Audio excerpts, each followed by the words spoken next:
मान्यवर, देश भर में जो बिजली की आपूर्ति थर्मल पावर के माध्यम से, थर्मल पावर प्लांट के माध्यम से होती है, उसको संचालित करने में कोल इंडिया का और कोल इंडिया के मजदूरों का बहुत महत्वपूर्ण योगदान होता है। और मुझे याद है मान्यवर कि जब कोरोना का समय था, उस वक्त भी कोल इंडिया ने अपना प्रोडक्शन बंद नहीं किया और मजदूरों ने अपना जान जोखिम पर डाल के देश के अंदर बिजली की आपूर्ति बाधित न हो, इसके लिए काम किया। मान्यवर, कोल इंडिया का खुद का नेशनल वेज एक्ट है और उस नेशनल वेजेस एक्ट के तहत ये साफ तौर पे लिखा गया है, उसका क्लास 9.4 है, जो कहता है कि जो मजदूर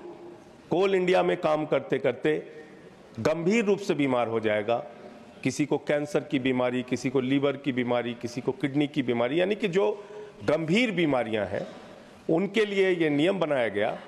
कि उनके जो आश्रित हैं, उनके जो डिपेंडेंट्स हैं, उनको नौकरी दी जाएगी और इसके लिए जो परीक्षण होगा, चिकित्सीय परीक्षण होगा,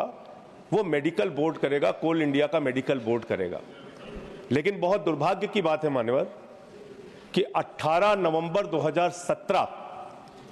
करीब करीब 7 साल से अधिक का समय हो गया है,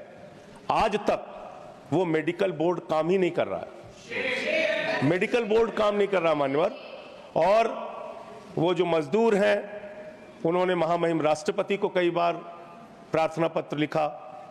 आदरणीय प्रधानमंत्री जी को कई बार प्रार्थना पत्र लिखा, कोयला मंत्री जी को कई बार प्रार्थना पत्र लिखा। जो वहां से रिप्लाई आया वो भी संतोषजनक नहीं है, वो रिप्लाई भी उनके पास था। तो मान्यवर, मैं आपके माध्यम से सरकार से विनम्र अनुरोध करना चाहता हूं कि जब आपने वेजेस एक्ट बना रखे हैं उनके लिए, और ये नियम है कि जो लोग गंभीर रूप से बीमार होंगे, मेडिकल बोर्ड उनका चेकअप करेगा और जो उनके आश्रित हैं, जो उनके डिपेंडेंट्स हैं, उनको नौकरी दी जाएगी, तो उस मेडिकल बोर्ड को 7 साल से क्यों बंद रखा गया है, क्यों वो काम नहीं कर रहा है? पहली तो इसकी जांच होनी चाहिए और उन लोगों पर कार्रवाई होनी चाहिए। और जो लोग राष्ट्रपति को चिट्ठी लिख के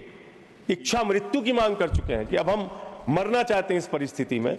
उन लोगों की तकलीफों का भी ध्यान दिया जाए और मेडिकल जांच करा के उनके जो डिपेंडेंट्स हैं, आश्रित हैं, उनको अनुकंपा नियुक्ति दी जाए, उनको कोल इंडिया में नौकरी प्रदान